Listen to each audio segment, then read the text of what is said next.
সাথে বলুন, ফেক এসটির জন্য সারা বাংলায় এসআইআর চাই। ফেক এসটির জন্য সারা বাংলার এসআইআর চাই। এসআইআর যদি না করা হয় ফেক এসটিকে নির্মূল করা সম্ভব নয়। অর্থাৎ আমরা ডেডলাইনটা ভোটের ক্ষেত্রে যদি 2002 হয়, তাহলে আমাদের ফেক এসটির ডেডলাইনটা 2000 করা হোক। পথপ্রদর্শকদের কাছে আমি অনুরোধ রাখবো। Tunggak tamak asar kepite Amem saja usah peraule তো মনীষীদের প্রকৃতি বাঁচাও আদিবাসী বাঁচাও মঞ্চের পক্ষ থেকে অনেক অনেক স্বভক্তি জোহার।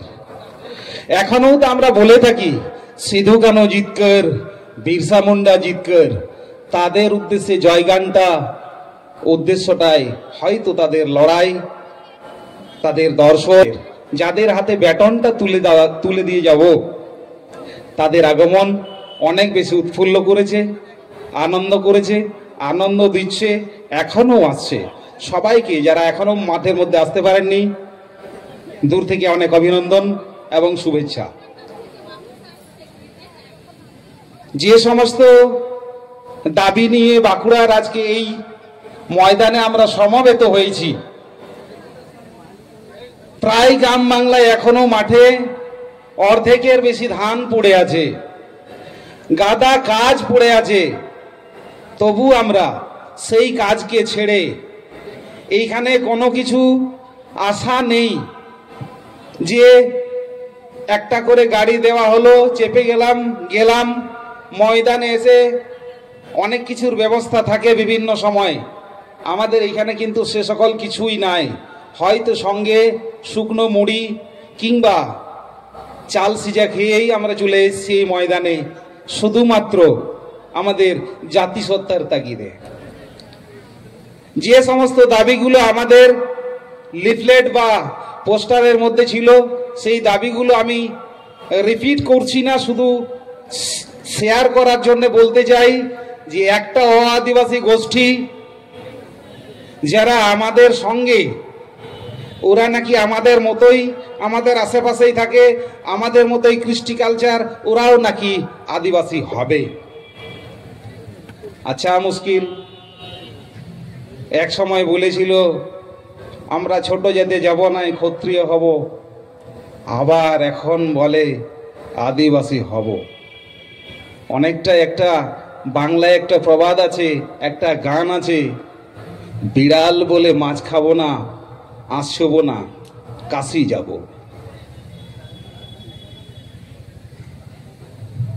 তাদের নিয়ে আমাদের পূর্বতন বক্তা তপনদা বলেছেন, আমি সেটা রিপিট করতে চাইছি না। পার্সাল বাবু যে কথাটা দিয়ে শুরু করেছেন, ফেক এসটি, এই ফেক এসটি নিয়ে আমরা যে সমস্ত কোর্ট কেসে আমাদের বিভিন্ন সংগঠন, বিশেষ করে কল্যাণ সমিতি আর সহযোগী সংগঠন ইফা লড়ে যাচ্ছে, আমার মনে হয় এখনো পর্যন্ত সেই লড়াই সেই জায়গায় নিয়ে যেতে পারিনি। যে হারে ফেক এসটিটা বর্তমানে মহিরুহ হয়েছে, এই ফেক এসটির জন্ম কিন্তু এখন নয়, আগের শতকে, অর্থাৎ 2000 সালের আগেই। আমি এই ফেক এসটির প্রথম দেখা মিলেছিল 1996 সালের জুন মাসে রহড়া রামকৃষ্ণ মিশনে। সেদিন সেই ব্যক্তিটার নাম ছিল বিশ্বনাথ কর্মকার। আমি তখন জানতাম না এরা আবার এসটি করে। অর্থাৎ এই ফেক এসটির বীজটা বপন হয়েছে পূর্বতন জমানায়, এখন বর্তমানে সেই এসটি, এই ফেক এসটির বীজটা এই বট গাছের মতো মহিরুহ হয়েছে। আর সেই গাছটাকে উপড়াবার জন্য আমরা জান প্রাণ দিয়ে লড়ে যাচ্ছি, যার এখন শিকড়টাই খুঁজে পাইনি ফেক এসটির জন্মটা কোথা থেকে। আমি আমাদের যে সমস্ত আমাদের পথ প্রদর্শক লড়াই করে যাচ্ছেন, যে সমস্ত সহযোগী সংগঠন সাথী হয়ে আছেন, তাদেরকে বলবো আসল ফেক এসটির জন্মভূমি বিসিডব্লিউ অফিস নয়, এসটি অফিস নয়, আসল ফেক এসটির জন্মভূমি বিএলআর অফিস। যারা এক সময় ভালো করে জানতেন যে ফেক এসটি সার্টিফিকেট বের করতে হলে জমির দলিলটা লাগে, পুরো সিস্টেমেটিক ভাবে ঠান্ডা ঘরের ভেতরে নীল নকশা বানিয়ে সেই জমির দলিল থেকে জাতিগত কথাটাকে তুলে দেওয়া হয়েছে। তাহলে সেখানে যদি সাবকাস্ট হিসাবে না লেখা থাকে লোকটা ভূমিজ, লোকটা মাহালি, লোকটা ওরাং, লোকটা সাঁওতাল, লোকটা সবর,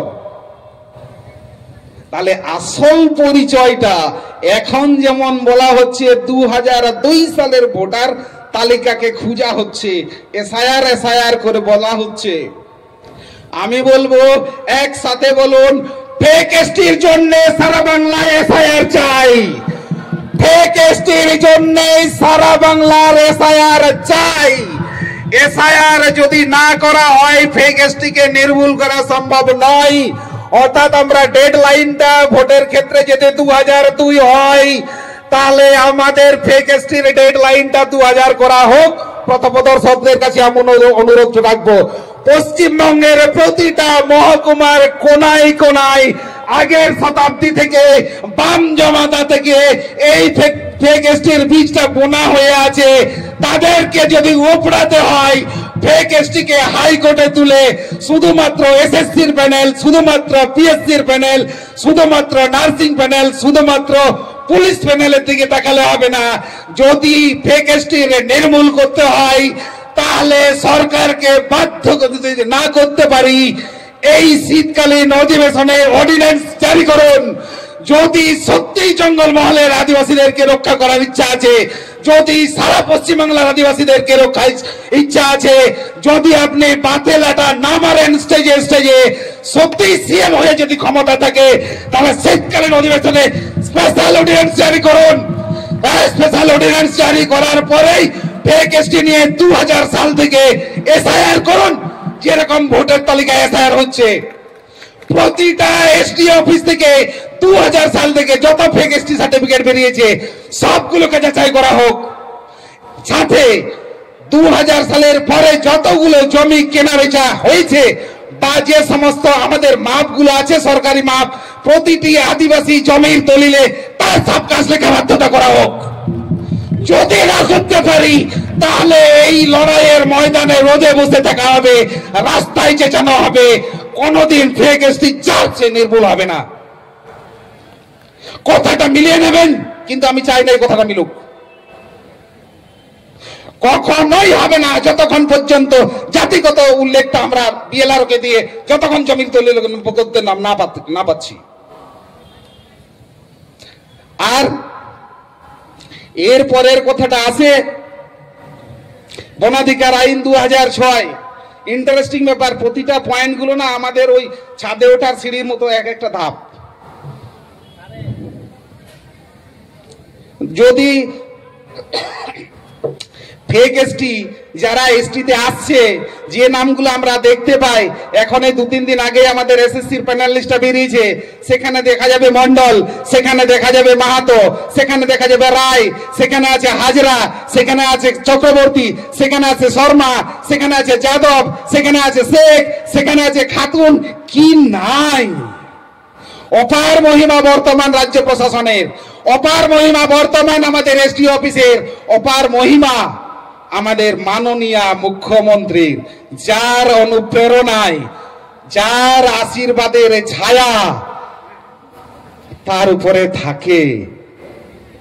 সে যা ইচ্ছা করবে সে তাই করতে পারে।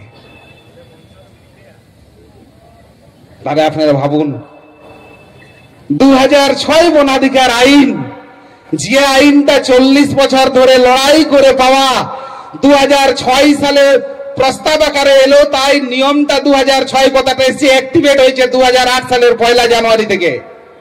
আজকে তারিখটা গুনুন তো কত হয়? 8 থেকে এখন প্রায় 16-17 বছর ধরে হয়ে গেল। শুধুমাত্র বিভিন্ন জায়গায় এরকম সমাবেশকে বলে বেড়ানো হচ্ছে 2006 বনাধিকার আইনটাকে স্বীকৃতি দিতে হবে, বাস্তবায়ন করতে হবে, প্রতিষ্ঠিত করতে হবে, সবগুলো গ্রামগুলো, আদিবাসী গ্রামগুলোতে গ্রাম সভা তৈরি করতে হবে। কে করবে?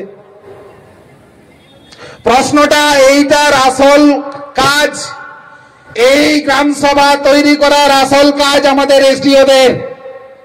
এসডিও শুধুমাত্র ফেক সার্টিফিকেট দেয় না, এসডিওর আর একটা কাজ ছিল গ্রামসভাটাও তৈরি করা, সেটা ভুলে গেছে।